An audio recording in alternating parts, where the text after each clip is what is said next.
Hello YouTube fans, hopefully you might hear me because some noisy fucker outside has got some machine on going boo. So if you hear that bushy noise, you know what it is. Hopefully you might not hear it, but it's outside. I don't know if it's some fucking road worker, it's a builder or someone. You always get some fucking noise where I am, always. But hopefully you can hear my voice. Now you remember when I did the film Soul Done Assassin? Remember that? Remember Sword Lightnings of Death? Well, this is the foil one, the second one, which funny enough came out the same day of Sword Lightning of Death, 1972, and it's a good one. Long Wolf and Cub. Say that again.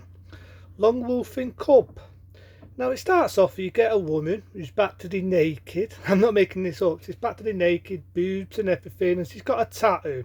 Right? Let's just say she's got a tattoo and a part of her breast is. That's a nice tattoo.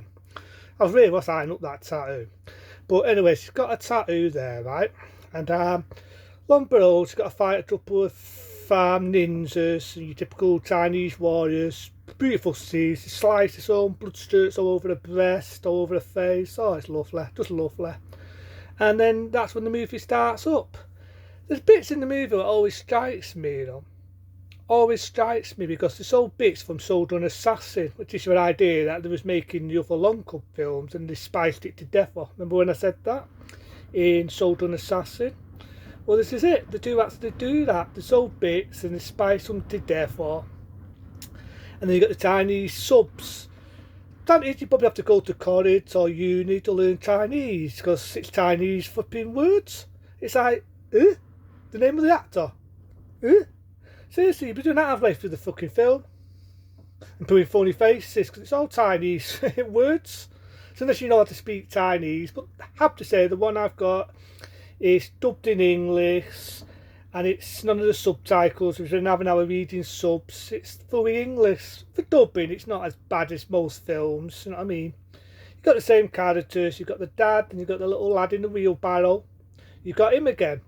I'm not mistaken, I think this is the one where he fell down the hill, right? And he'd get the fucking guns, and these guns, how to get the weapons in this? Bloody hell, it just chew. In his dad sits in the Bond movies. Gives him a run for his bloody money.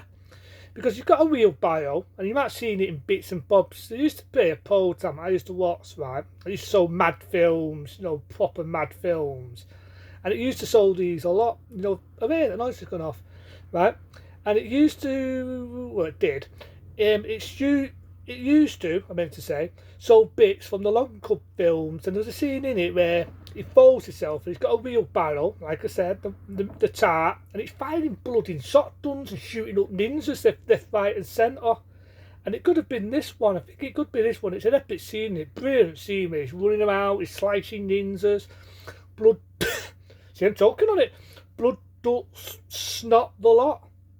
Brilliant scene, the scene is just epic, you got to see it, it's brilliant. But anyway, to cut the story short, I'm talking, that's how excited I am. Our mate, when the music starts up, it shows off a bits what's in the other one, Soul Done Assassin. He meets an old guy, and funny enough, the old guy sends him on a mission to assassinate a woman who used to be an assassinator like he is.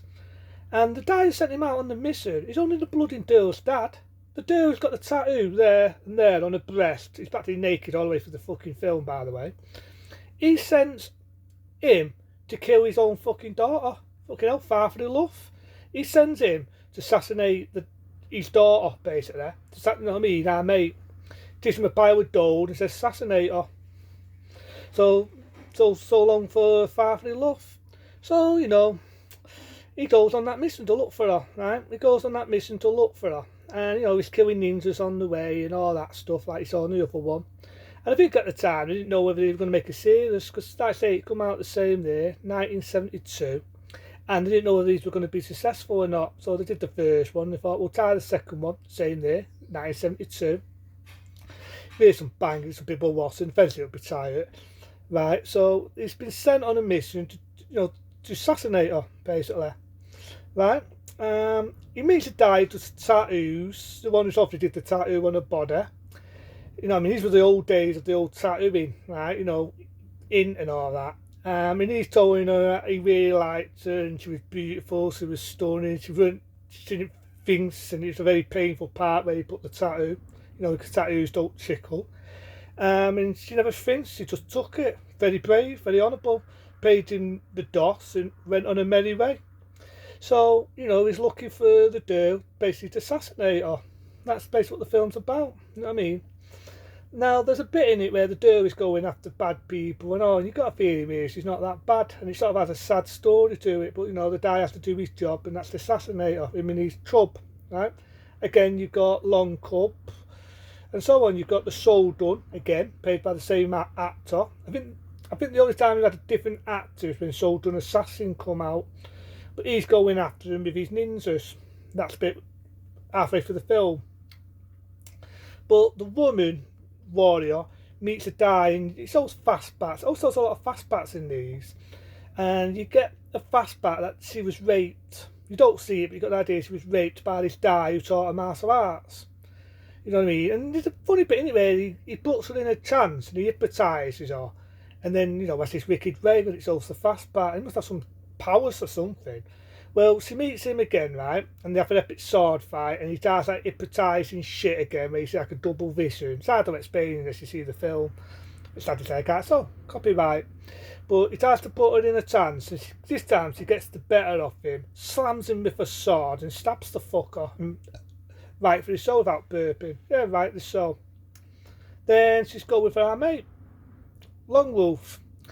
And, on the way in the film, they're having an epic sword fight, swords, sprays in the lot, and he stabs her, he gets the better and stabs her. But, it had a sad story, he knew why she was doing it. It was like revenge and so on, and he kills her the honourable way. I mean, he had to do his job, it had to be done. The father, there was reasons why he wanted her to be assassinated, and, he kills her and he buries her and so on. It's not a sad story, really, on the dude who had the tattoo there on her breast. She definitely went to love for the men, right? So then he's going after the ones who are basically with the what's his fucking name? I forget his name. Soul Done. How can I forget his fucking name? His name fucking badder. So Soul Done sending his ninjas. He's running around lots. He's slicing them up with his sword. Blood tire everywhere. And like I said, this is the one where he had the wheelbarrow with his kid. Falls down this rock, and he's fucking using a machine gun and he's shooting them all up, and I love it. It's like, yeah, this is how you bloody start your film up. Shooting them all up, bullets, everything. And this was the one. This was the bladding one. But long to cut the story short, he gets cut, our mate, Long Wolf, he gets cut by a sword and he's badly bleeding, but he walks off. He got a better of the ninjas, and then, if you remember right there, Soul Done says, we'll meet again. One day we will meet again. Which he will, because they make other ones. But he walks off with his real bio. He's bleeding, and it's like a cliffhanger ending. Is he going to die or not? Obviously, he doesn't die because they made two more as well with Soul Done Assassin. You had the, what's it called now? Thingy of Seven Warriors of Dias. You know what I mean? I think it was called that. I've got it somewhere. And then they had the other one, Tag Me the Road to Hell, which is a good one actually. But yeah, they made like two more, and then they made Soul Done Assassin. So he didn't die, and it just sold bits, and now he got better, even though that was used in Soul Done Assassin. So I don't like it, you know what I mean? For the second one from the same year, 1972, it's not a bad one. It's not a bad one. So for that, 10-star rating. Good action, good bit of your time, lots of blood and tire. It's Assassination, it's a Chinese warrior film. It's so on into them. Do some more movies, do some more movie reviews. If you do hear noise outside, someone's either doing a wall work or they're digging up. Hopefully you didn't hear it. Into them. I'll see you soon.